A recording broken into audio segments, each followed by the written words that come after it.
ರಜೆ ಇದ್ದ ಕಾರಣ ನಾರಾಯಣ್ ಮನೆಯಲ್ಲಿಯೇ ಇದ್ದ.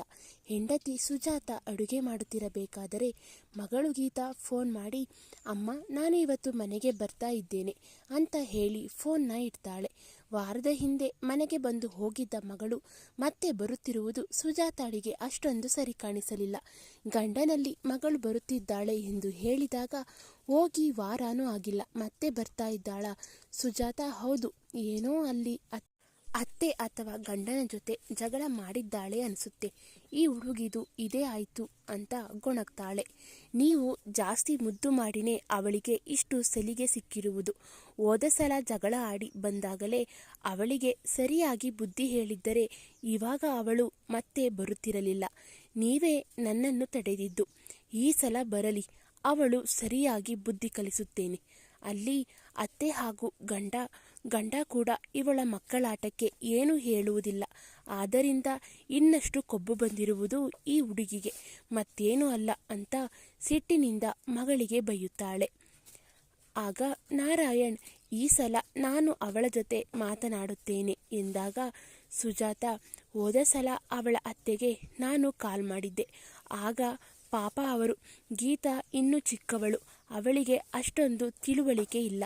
ಹೋಗ್ತಾ ಹೋಗ್ತಾ ಎಲ್ಲಾನು ಅರ್ಥ ಆಗುತ್ತೆ, ನೀವೇನು ಚಿಂತಿಸಬೇಡಿ ಅಂತ ನನಗೆ ಸಮಾಧಾನ ಮಾಡುತ್ತಾರೆ ಅಂತ ಅತ್ತೆ ಸಿಕ್ಕಿರುವುದು ಅವಳ ಪುಣ್ಯ.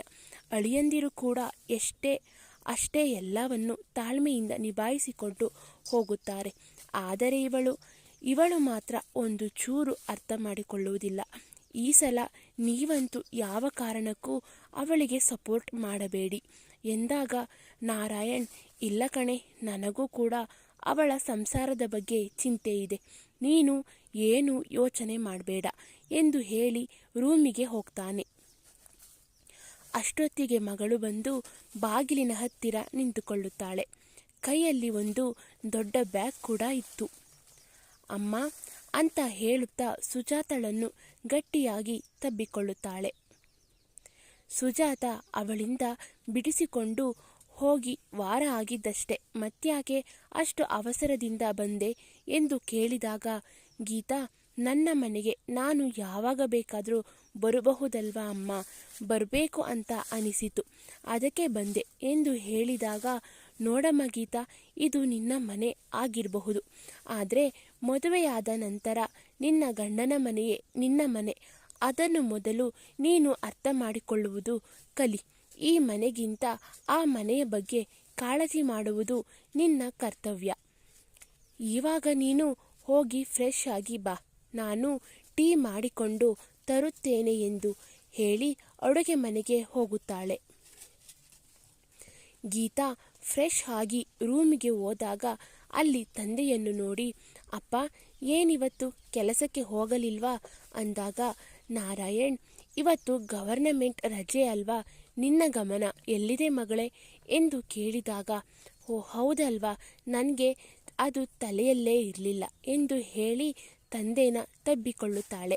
ಯಾವಾಗಲೂ ನನ್ನ ಮುದ್ದು ಬಂಗಾರ ಅಂತ ಪ್ರೀತಿಯಿಂದ ತಬ್ಬಿಕೊಳ್ಳುತ್ತಿದ್ದ ತಂದೆ ಇವತ್ತು ಹೆಂಡತಿಯ ಮಾತು ನೆನಪಾಗಿ ಸುಮ್ಮನಾಗುತ್ತಾನೆ.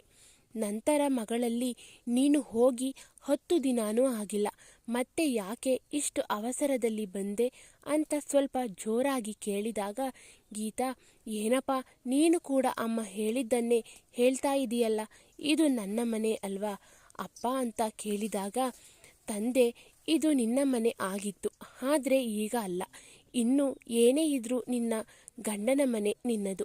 ಈ ಮಾತನ್ನು ನೀನು ಯಾವತ್ತೂ ಮರಿಬೇಡ. ಹಾಗೆ ಈ ಥರ ಪದೇ ಪದೇ ತವರು ಮನೆಗೆ ಬರುವುದು ಸರಿನೂ ಅಲ್ಲ. ಅದು ನನಗೆ ಹಾಗೂ ನಿನ್ನ ತಾಯಿಗೆ ಇಷ್ಟನೂ ಆಗಲ್ಲ.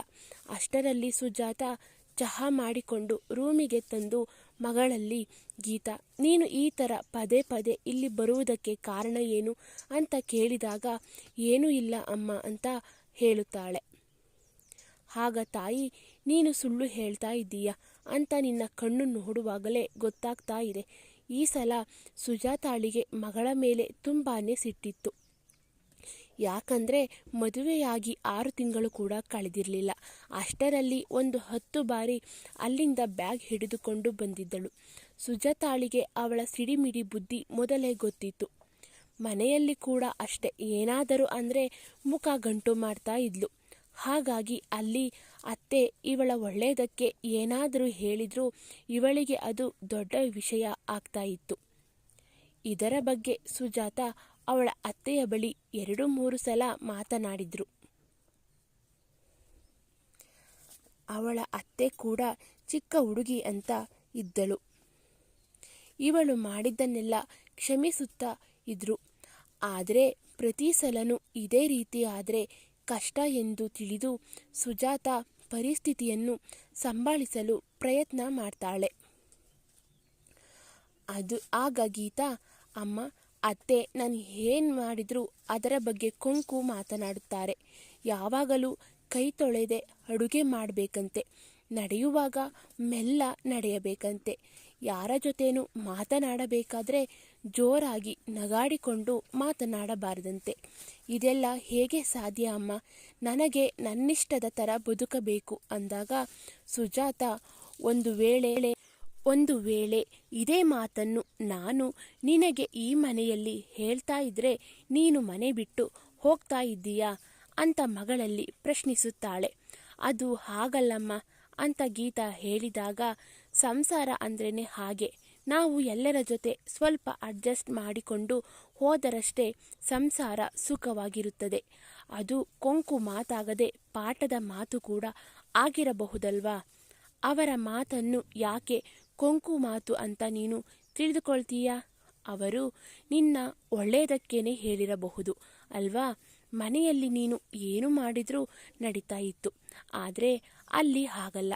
ನೀನು ಸ್ವಲ್ಪ ತಗ್ಗಿ ಬಗ್ಗಿ ನಡೆಯುವುದನ್ನು ಕೂಡ ಕಲಿಬೇಕಮ್ಮ. ನೀನು ಅಲ್ಲಿ ಯಾವಾಗಲೂ ಜಗಳ ಆಡುತ್ತಿದ್ದರೆ ನೋಡಿದವರು ತಂದೆ ತಾಯಿ ಮಗಳಿಗೆ ಸಂಸ್ಕಾರ ಕಲಿಸಿಕೊಟ್ಟಿಲ್ಲ ಅಂತ ನಮ್ಮನ್ನು ದೂರುತ್ತಾರೆ. ಹಾಗಾಗಿ ಸಣ್ಣ ಪುಟ್ಟ ವಿಚಾರಕ್ಕೂ ಜಗಳ ಆಡಿಕೊಂಡು ಇಲ್ಲಿ ಬರುವುದನ್ನು ಮೊದಲು ನಿಲ್ಲಿಸು. ಇನ್ನು ಮುಂದೆ ಇಲ್ಲಿಗೆ ಬರುವುದಾದರೆ ಅಳಿಯಂದಿರ ಜೊತೆನೇ ಬರಬೇಕು, ಇಲ್ಲಾಂದರೆ ಬರೋದೇ ಬೇಡ ಅಂತ ಕ್ಲಿಯರ್ ಆಗಿ ಸುಜಾತ ಹೇಳುತ್ತಾಳೆ. ಆಗ ಗೀತಾ, ನೋಡಪ್ಪ ಅಮ್ಮ ಹೇಗೆ ಮಾತನಾಡ್ತಿದ್ದಾಳೆ ಅಂತ ಅಪ್ಪನ ಕಡೆ ತಿರುಗಿದಾಗ, ಅಮ್ಮ ಸರಿಯಾಗಿ ಹೇಳ್ತಾ ಇದ್ದಾಳೆ, ಈ ವಿಷಯದಲ್ಲಿ ನಾನು ನಿನಗೆ ಸಾಥ್ ಕೊಡುವುದಿಲ್ಲ ಎಂದು ಖಡಖಂಡಿತವಾಗಿ ಹೇಳುತ್ತಾನೆ. ಅಷ್ಟರಲ್ಲಿ ಸುಜಾತಳಿಗೆ ಅಳಿಯ ಫೋನ್ ಮಾಡಿ, ಅತ್ತೆ ಹೇಗಿದ್ದೀರಾ? ಗೀತಾ ಅಲ್ಲಿಗೆ ಬಂದಿದ್ದಾಳಾ? ಅವಳಿಗೆ ನಾನು ಫೋನ್ ಮಾಡಿದೆ, ಆದರೆ ಅವಳು ಕಾಲ್ ಪಿಕ್ ಮಾಡಲಿಲ್ಲ. ದಯವಿಟ್ಟು ಅವಳಿಗೆ ಫೋನ್ ಕೊಡ್ತೀರಾ ಅಂದಾಗ ಸುಜಾತ ಫೋನ್ನ ಮಗಳಿಗೆ ಕೊಡ್ತಾಳೆ. ಗೀತಾ, ನಾನು ಆವಾಗಲಿಂದ ಫೋನ್ ಮಾಡ್ತಾ ಇದ್ದೇನೆ, ಯಾಕೆ ರಿಸೀವ್ ಮಾಡ್ತಿಲ್ಲ? ಅಮ್ಮ ಹೇಳಿದ್ರು ನೀನು ಸಿಟ್ಟು ಮಾಡಿಕೊಂಡು ಬ್ಯಾಗ್ ತಗೊಂಡು ಹೋದೆ ಅಂತ. ಅಮ್ಮನಿಗೂ ನಿನ್ನದೇ ಚಿಂತೆ. ಇನ್ನು ಮುಂದೆ ಅವರು ನಿನಗೆ ಏನೂ ಹೇಳುವುದಿಲ್ಲ ಅಂತೆ. ನಿನ್ನ ಇಷ್ಟ ಪ್ರಕಾರ ನೀನು ಇರಬಹುದು ಅಂದಾಗ ಗೀತಾ, ಸಾರಿ ರೀ, ನನ್ನದೇ ತಪ್ಪು, ಇನ್ನು ಈ ಥರ ಯಾವತ್ತೂ ಆಗಲ್ಲ, ನಾನು ಈವಾಗಲೇ ಬರ್ತೀನಿ ಎಂದು ಗಂಡನಲ್ಲಿ ಹೇಳುತ್ತಾಳೆ. ಅವಳ ಮಾತಿನಲ್ಲಿ ಪಶ್ಚಾತ್ತಾಪ ಎದ್ದು ಕಾಣುತ್ತಿತ್ತು. ತಾಯಿ ಕೂಡ, ನೋಡು ಮಗಳೇ, ಇಂತಹ ಒಳ್ಳೆ ಪರಿವಾರ ಎಲ್ಲರಿಗೂ ಸಿಗುವುದು ಕಷ್ಟ ಎಂದಾಗ, ಹೌದಮ್ಮ, ನೀನು ಹೇಳುವುದು ಸರಿ, ನಾನಿನ್ನು ಹೊರಡುತ್ತೇನೆ, ಇಲ್ಲಾಂದರೆ ತಡ ಆಗುತ್ತೆ ಅಂತ ಹೇಳಿ ತನ್ನ ಬ್ಯಾಗನ್ನು ಹಿಡಿದುಕೊಂಡು ತನ್ನ ಮನೆಗೆ ಹೊರಡುವಾಗ, ತಂದೆ, ಇಲ್ಲಿ ಕೊಡಮ್ಮ ಬ್ಯಾಗ್, ನಾನು ನಿನ್ನ ಜೊತೆ ಬಸ್ ಸ್ಟ್ಯಾಂಡ್ ತನಕ ಬರ್ತೇನೆ ಅಂತ ಹೇಳಿದಾಗ ಮಗಳು, ಪರವಾಗಿಲ್ಲ ಅಪ್ಪ, ನಾನು ಒಬ್ಬಳೇ ಹೋಗ್ತೀನಿ, ಇವಾಗ ನಿಮ್ಮ ಮಗಳು ತುಂಬ ದೊಡ್ಡವಳಾಗಿದ್ದಾಳೆ ಎಂದು ಹೇಳಿ ಬ್ಯಾಗ್ ಹಿಡಿದುಕೊಂಡು ಮನೆಯಿಂದ ಹೊರಡ್ತಾಳೆ. ನಾರಾಯಣ್ ಹಾಗೂ ಸುಜಾತ ತನ್ನ ಮಗಳು ಗಂಡನ ಮನೆಗೆ ಹೋಗೋದನ್ನು ನೋಡಿ ನಿಜವಾಗ್ಲೂ ತುಂಬಾ ಸಂತೋಷಪಟ್ಟರು. ಸ್ನೇಹಿತರೆ, ಕೆಲವೊಂದು ಸಲ ಹೆಣ್ಣು ಮಕ್ಕಳು ಜಗಳ ಆಡಿಕೊಂಡು ತವರು ಮನೆಗೆ ಬರುವುದು ಸಹಜ. ಆ ಸಮಯದಲ್ಲಿ ಹೆತ್ತವರು ಮಗಳಿಗೆ ಸಪೋರ್ಟ್ ಮಾಡುವ ಬದಲು ಅಲ್ಲಿ ನಿಜವಾಗಲು ನಡೆದದ್ದಾದರೂ ಏನು, ಆ ಜಗಳದಲ್ಲಿ ನನ್ನ ಮಗಳ ಪಾಲು ಎಷ್ಟಿದೆ ಎಂಬುದನ್ನು ಅರಿಯಲು ಪ್ರಯತ್ನಪಟ್ಟು ಅವರಿಗೆ ಅರ್ಥ ಆಗುವ ಹಾಗೆ ತಿಳಿ ಹೇಳಿದರೆ ಎಷ್ಟು ಹೆಣ್ಣು ಮಕ್ಕಳು ಗಂಡನನ್ನು ಬಿಟ್ಟು ತವರು ಮನೆಯಲ್ಲೇ ಉಳಿದುಕೊಳ್ಳುವುದು ತಪ್ಪುತ್ತದೆ. ಸ್ನೇಹಿತರೆ, ಈ ನನ್ನ ಪುಟ್ಟ ಕತೆ ನಿಮಗೆ ಇಷ್ಟವಾಗಿದೆ ಎಂದು ನಾನು ಭಾವಿಸುತ್ತೇನೆ. ಈ ಕತೆ ನಿಮಗೆ ಇಷ್ಟವಾಗಿದ್ದಲ್ಲಿ ದಯವಿಟ್ಟು ಲೈಕ್ ಮಾಡಿ, ಶೇರ್ ಮಾಡಿ, ಕಮೆಂಟ್ ಮಾಡಿ, ಹಾಗೆ ಸಬ್ಸ್ಕ್ರೈಬ್ ಮಾಡೋದನ್ನು ಮಾತ್ರ ಮರಿಬೇಡಿ. ಇದೇ ರೀತಿ ಸಪೋರ್ಟ್ ಮಾಡಿ. Thank you for watching. Keep support me. Love you all.